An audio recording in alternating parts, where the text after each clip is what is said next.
Dane Cook's doing a documentary, by the way. Um, I want to watch that documentary. He is literally the OG of social media. I don't. I asked him recently. I'm like, do people?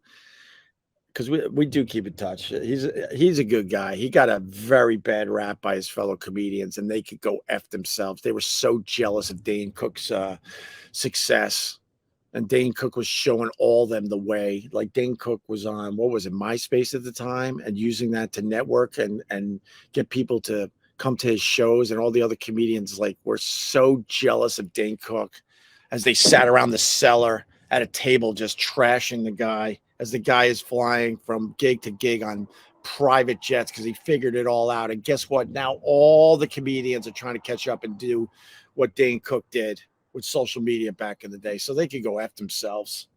Dane Cook worked his ass off, and he had the material to back it up. And if you don't think he's funny, whatever. I think he's funny, and I also think he's a really smart business guy. Ope, I love you, man, but, oh, here's the but. But Patrice defended Dane, but also had words for him. It was on your show. Yeah, all right. Yeah, I also sat there when people, look, like I said, good, bad, ugly. I remember, and I feel a little guilty about it, that some people trashed Dane Cook on the Opie and Anthony show, and I didn't speak up. I remember that. But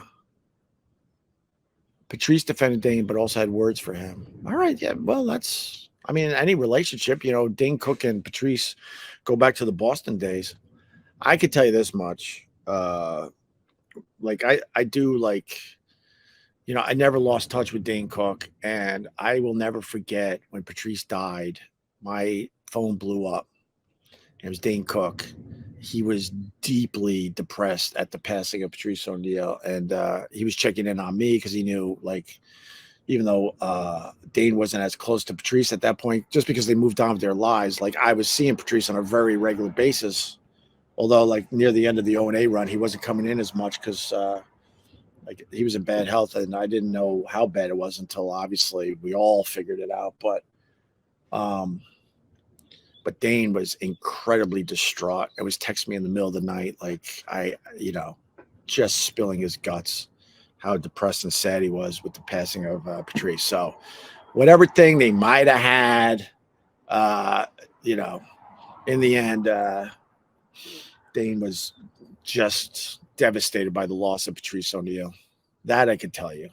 And I don't think Dane would mind that I just said that. I was asking him the other day about some advice about Twitter. I said, Twitter's done, right? He goes, yeah, it's nonsense now. I get nothing out of it. I'm like, okay, I thought so. That's why you don't see me really going back and forth with people as much anymore, because it's just filled with just terrible people. But I'll say it again, man. Dane Cook, like, he invited me to SNL as a guest. It's the only time I got to see a taping of SNL. It was on Dane Cook's dime.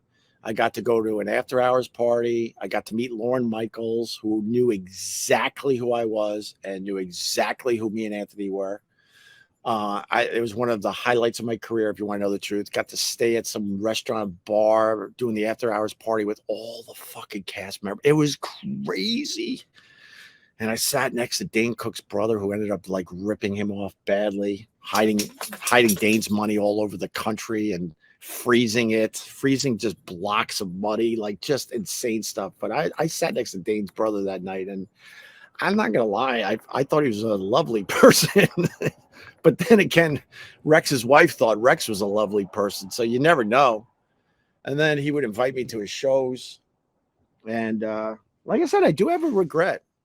I don't know if I've ever told Dane. I'm going to tell him. I'm going to tell him I was talking about it on the live stream today. And I'm going to tell him I have a regret. Because people would talk bad about Dane Cook on our show, and I kept my stupid mouth shut, and I should have spoke up, because Dane was always really, really good to me. And, me and Dane Cook go all the way back to when me and Anthony were in Boston, and I went to the Comedy Connection and saw this guy doing comedy. And we were lucky enough to see a lot of people do comedy in Boston. And, I saw Dane Cook early in his career just destroying at the Comedy Connection. I went, holy crap. But he never was like a regular member on O&A. That's a huge regret I have. But over the years, kept in touch.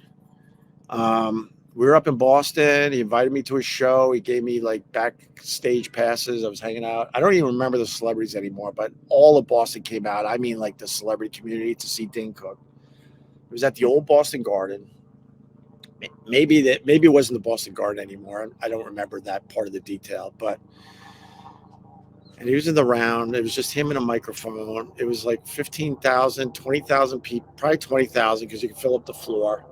20,000 people watching Dane Cook with a stool and a microphone. I never saw anything like it in my life. Now, like most of you have seen that type of comedy show. I get it because now it's like it's pretty normal now. But back then it wasn't normal. The only people that were selling that many tickets back in the day were Sam Kinison, which was before Dane, obviously, and Andrew Dice Clay. No one else was really doing that type of thing. And he opened it up for everybody. I don't think if Dane Cook didn't crush with a microphone and a stool in front of 20,000 people, I don't know if you would have ever saw Bill Burr do it, or Bert Kreischer, or Kevin Hart. He really did pave the way because he showed it was possible. And one of the most unbelievable things I ever saw in comedy, I went to that show, 20,000 people, he kills. I go backstage. He gave me the time of day, even though everybody wanted his attention. How was it? I'm like, how was it? You fucking destroyed. And this is the thing I'll never forget. And then I think I went with Jim Norton, and we leave, and there were 20,000 people waiting for the second show. That's how huge Dane Cook was. He was turning, let's just call it the Boston Garden. He was turning the Boston Garden. They had to get everybody out so he could do a second show. That's insane.